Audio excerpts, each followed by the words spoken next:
Today we are going to talk about thyroid, parathyroid and pancreas. Thyroid gland is located in your neck region, just below your larynx. Larynx का जो thyroid का cartilage है उसके नीचे ये thyroid gland located होता है. इसके दो lobes हैं और individual endocrine gland में सबसे बड़ा gland endocrine gland है. इसके दो lobes हैं, right lobe and left lobe, which are connected with each other by means of isthmus.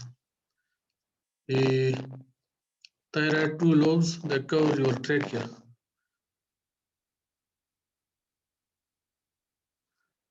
The thyroid gland secretes its hormones under the HPT axis. Means that hypothalamus it secretes the thyrotropin releasing hormone, which stimulates the anterior pituitary gland, that in its turn secretes the thyroid stimulating hormone, whose target site is thyroid gland.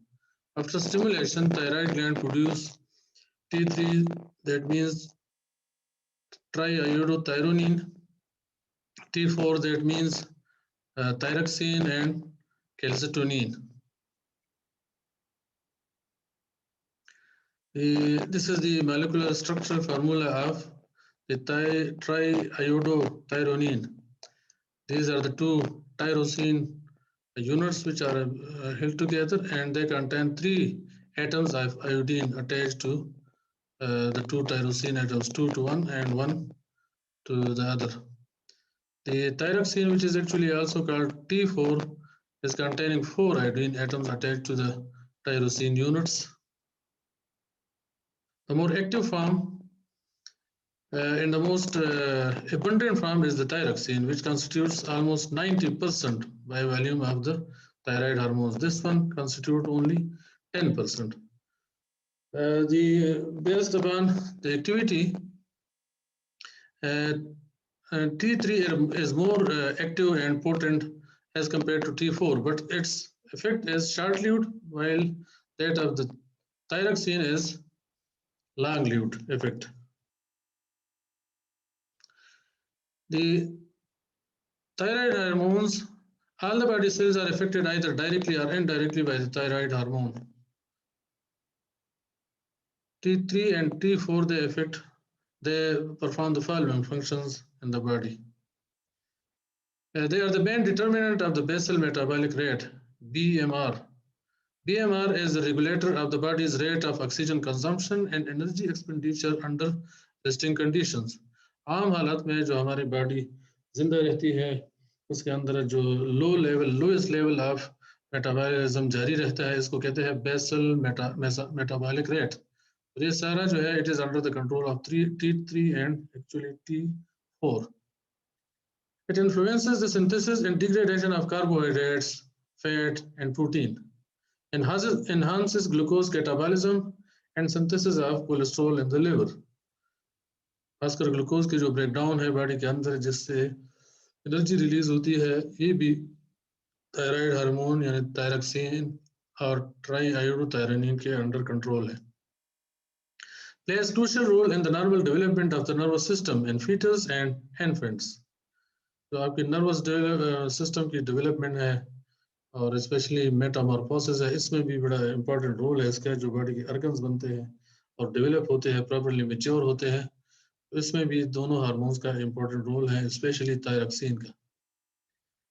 It acts on muscles for their development and functioning. Essential for normal growth, stimulates synthesis of new structure proteins and promotes skeletal growth. Growth का जो weight के terms में growth होती है, that is under the control of thyroxine. जबकि size के terms में body की ग्रोथ जो है they are under the control specially of the growth hormone.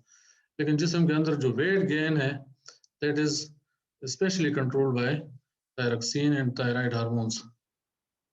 It promotes normal motility of the gastrointestinal tract. Gastrointestinal tract की motility जो है, peristalsis जो है या खुराक की हरकत जो कि बगल कैविटी से या ओरल कैविटी से शुरू करके जिस्म के आखिरी हिस्से तक पहुंचती है, तो इसमें भी थायराइड हार्मोन का बड़ा इंपॉर्टेंट रोल है. इसके अलावा it increases the target cell responsiveness to catecholamines by causing a proliferation of the specific catecholamine target cell receptors. इस बात का मतलब ये है catecholamines यानी एड्रेनलिन और नॉर एड्रेनलिन जो है उसके लिए बॉडी सेल्स को रिस्पॉन्सिव बनाते हैं। क्या मतलब है कि इस सूरत में ये जो आपका सिंपैथेटिक नर्वस सिस्टम है जिसका न्यूरोट्रांसमीटर बेसिकली तो एड्रेनलिन और नॉर एड्रेनलिन है, उनके जो पोस्ट साइनाप्टिक न्यूरॉन्स है उनके टारगेट सेल पर जो रिसेप्टर्स है उसको एक्टिवेट करती है थायरॉक्सिन। मतलब ये है इस सूरत में कि आपका जो बॉडी के इमरजेंसी सिचुएशन के लिए प्रिपेयर होना है वो तो काम है बेसिकली सिंपैथेटिक नर्वस सिस्टम का, और उसका न्यूरोट्रांसमीटर एड्रेनलिन और नॉर एड्रेनलिन है, लेकिन उसको थोड़ा सा इस फंक्शन को सप्लीमेंट करती है या हेल्प आउट करती है थायरॉक्सिन बी, इस सूरत में कि ये जो पोस्ट साइनाप्टिक न्यूरॉन्स है उनको के जो टारगेट सेल है उसको रिस्पॉन्सिव बनाते हैं फॉर एड्रेनलिन और nor adrenaline. It increases the heart rate and force of contraction. Heart rate जो है उसको इंक्रीज करती है और जो हार्ट की कंट्रैक्शन की पावर है उसको भी ये बढ़ाती है। Disorders of the thyroid gland, especially with respect to T3 and T4. The hyperthyroidism, poor secretion of T4 and T3, it results into Graves' disease. Graves scientist का नाम है जिसका नाम इस बीमारी का नाम रखा गया, उसने डिस्कवर किया होगा। Graves' disease के जो टिपिकल सिम्टम्स है उसमें बल्जिंग आइज या जिसको एक्सोप्थेल्मिया भी कहते हैं, high metabolic rate, sweating, weight loss, arrhythmia of the heart beat et cetera, ये है ग्रेव्स डिजीज के सिम्टम्स।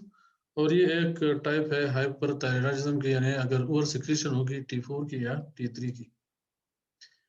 हाइपोथायराइडिज्म मतलब है कि अगर T3 और T4 की अंडर सिक्रीशन हो और एडल्ट्स में, तो then it leads to myxoedema. Myxoedema is characterised by low metabolic rate, chilly feeling, puffy eyes, hair loss from the skin, etc. ये जो आपको टिपिकल सिम्टम नजर आ रहे हैं ये मैक्सिडीमा। और इसके अलावा जो है sometimes the goiter may also appear in the neck region. So all these are as a result of iodine deficiency in the body, and as a result the under secretion of T4 and T3. While in the case of infants, hypothyroidism and the secretion of T4 and T3 in the infants results in cretinism. In cretinisms, the baby grows disproportionately. Means कि उसकी body के जो मुख्तलिफ organs हैं वो मुख्तलिफ रफ्तारों से grow करते हैं। कभी बिल्ली स्वोलन होती है, फेस बड़ा होता है, या कुछ हिस्से बारीक रह जाते हैं। And they are also the babies they also suffer from mental retardation. So this overall condition is called cretinism. It is due to the deficiency of the under secretion of T4 and T3 in the babies and in the infant stage. Now this is a brief sketch of the thyroid gland. Secretes the T3 and T4 whose target sites in the body are the heart, whose function is increased in similarly the digestion में जो gastrointestinal tract की जो motility है, peristaltic movements है, they are under the control of thyroid hormones. इस तरह जो है brain development and nervous system is also under control of these hormones. Bone की health के लिए भी T4 और T3 का होना जरूरी है। इसी तरह मसल जो है उसकी कंट्रैक्शन और मसल की development they are under the control of these two hormones. इसके अलावा जो है नेक्स्ट हार्मोन है कैल्सिटोनिन, जिसका आगे हम जिक्र करेंगे। Calcitonin is responsible for normal bone health because it is responsible for the absorption of calcium ions from the blood into the bones. And similarly, calcitonin is also responsible to decrease the amount of calcium in the blood, and therefore it is responsible for kidney clearance rate. And similarly, parathyroid hormone जो है वो उसकी production के लिए भी calcitonin जरूरी होता है। आगे हम इसका जिक्र करेंगे। Calcitonin and parathyroid hormone they are antagonistic to each other. Calcitonin जो है, these are the different functions which are performed by it. It inhibits calcium reabsorption in the kidney, means that it is excreted in the urine. इसका बुनियादी role होता है कि calcium की जो concentration है कैल्शियम आयन की उसको ब्लड में कम कराना। उसके लिए ये बेसिकली क्या करती है कि किडनी की जो कैल्शियम की एब्जॉर्प्शन की रेट है उसको कम कर देती है, ताकि कैल्शियम जो है कैल्शियम वो यूरिन के जरिए एक्सक्रीट हो और खून का हिस्सा न बने। It promotes the deposition of calcium into the bones. इस सूरत में ये क्या करती है कि it inhibits the osteoclast. Osteoclast are bone resorbing cells which are responsible to release the calcium from the bones। तो उन सेलों को ये इनहिबिट करती है। And stimulates osteoblast. ऑस्टियोब्लास्ट जो है बोन फॉर्मिंग सेल्स है, तो ऑस्टियोब्लास्ट को एक्टिवेट करती है ताकि वो बोन कैल्शियम लेकर बोन के बनने में हेल्प करे, बनाने में हेल्प करे। और जबकि ऑस्टियोक्लास्ट जो कि बोन से कैल्शियम की रिलीज करती हैं, उन सेलों को ये इनहिबिट करती है।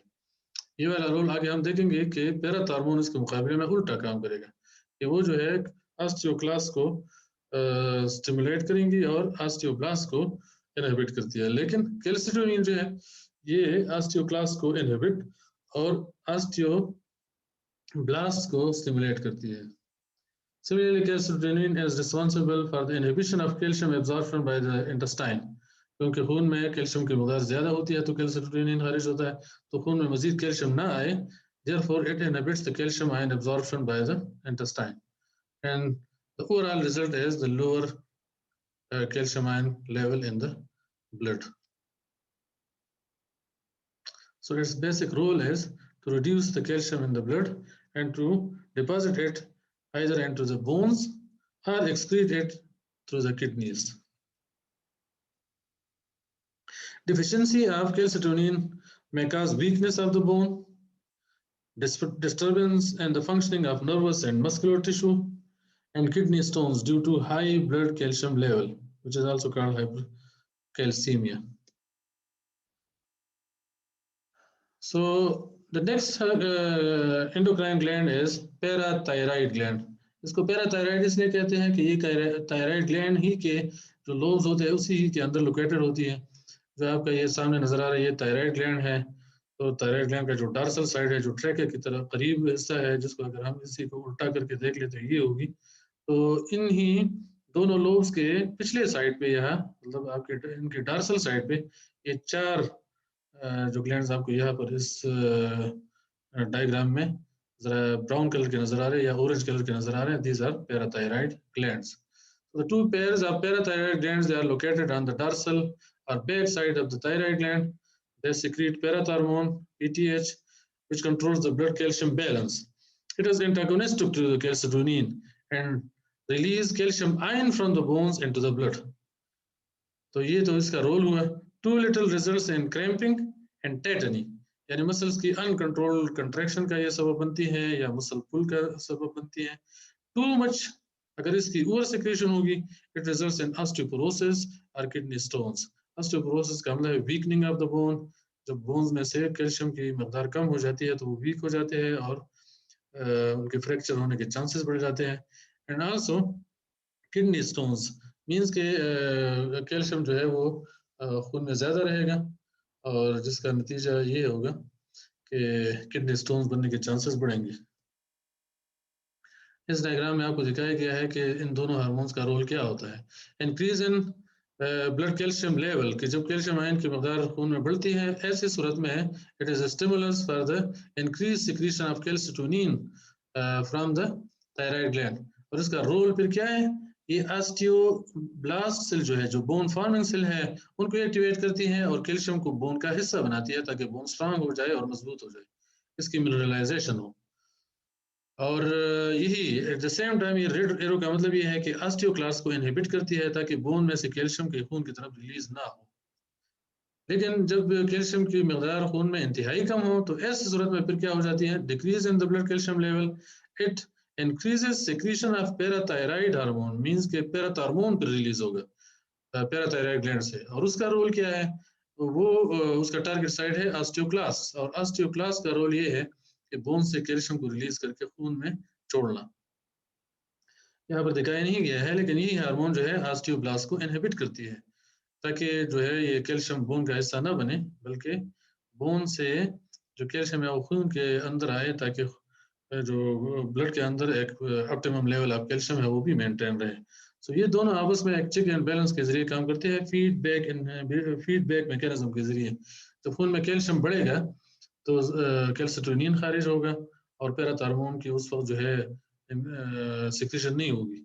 और जब खून के अंदर कैल्शियम की मकदार एक खास हद से कम हो जाए, चूंकि इस हार्मोन का काम है इसका कम कराना, तो जब कैल्शियम की मकदार कम हो जाए, the further release of calcitonin is stopped. This is called negative feedback.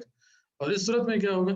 इस सूरत में फिर एक्टिवेशन है पैराथायराइड ग्लैंड की, और पैराथायराइड ग्लैंड जो है फिर बोन से कैल्शियम खारिज कराएगा ब्लड में, और ब्लड में जब कैल्शियम की मकदार बढ़ेगी तो बढ़ी हुई कैल्शियम की मकदार जो है it inhibits then parathyroid gland to secrete further parathyroid hormone या पीटीएच।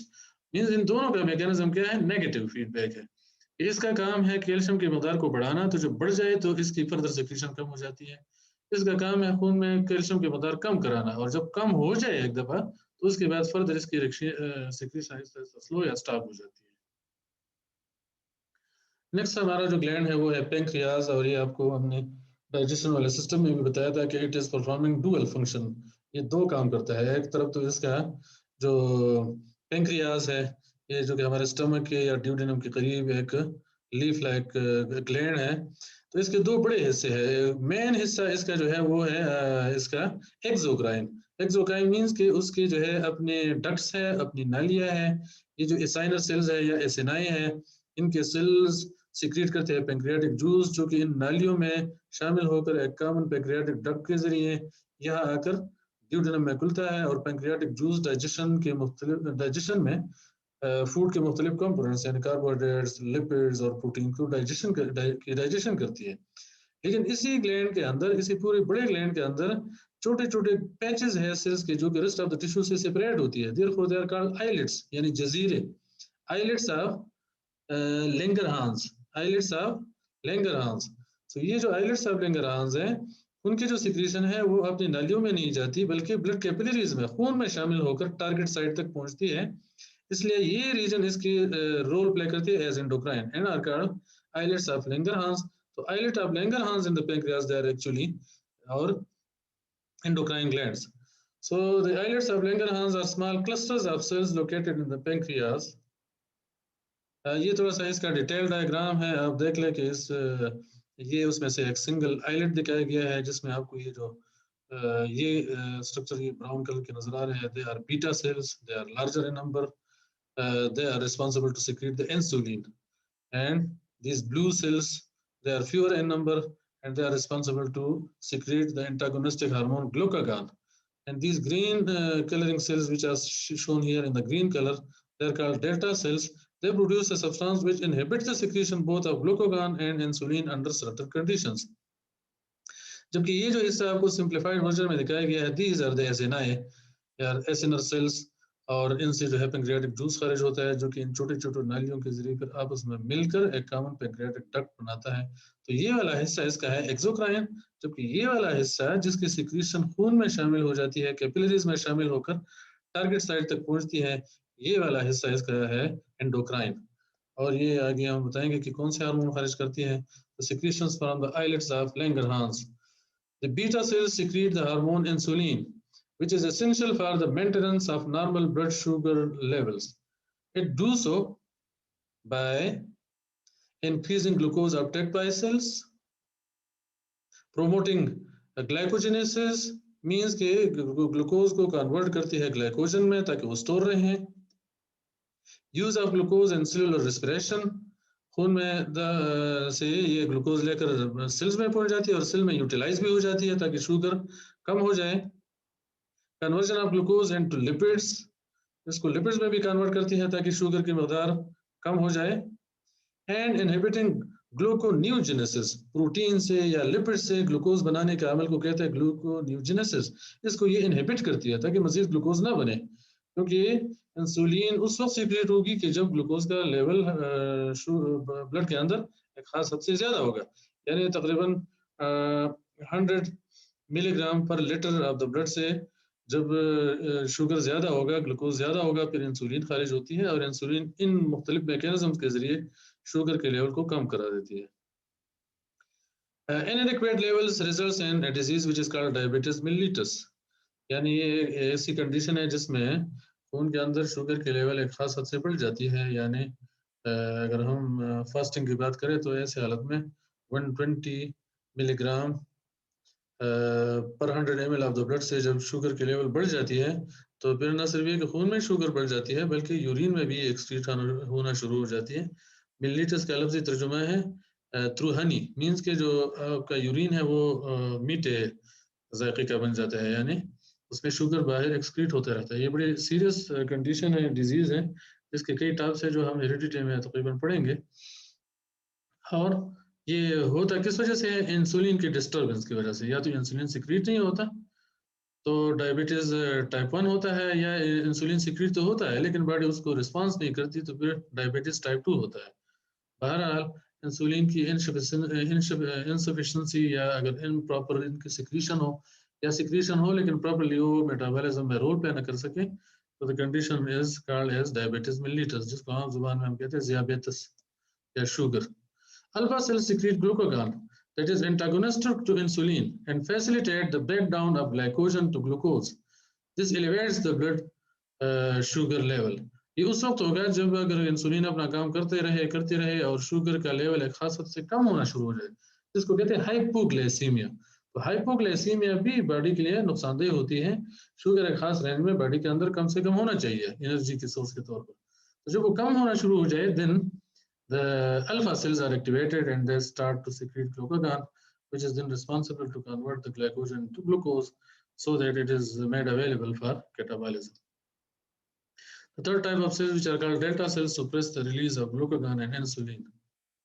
So जो दोनों हार्मोन्स हैं उनका रोल तो एंटागोनिस्टिक है। अगर एक्सेसिव ब्लड शुगर लेवल होगी तो उसमें हार्मोन कौन सा रिलीज होगा? इंसुलिन, जो कि शुगर की मकदार को कम कर देता है, नॉर्मल पे ले आता है। लेकिन अगर शुगर के लेवल एक खास हद से मजीद कम होना शुरू हो जाए तो फिर ग्लूकागॉन रिलीज होगा ताकि शुगर को नॉर्मलाइज कर दे। So with that we come to the end of today's topic.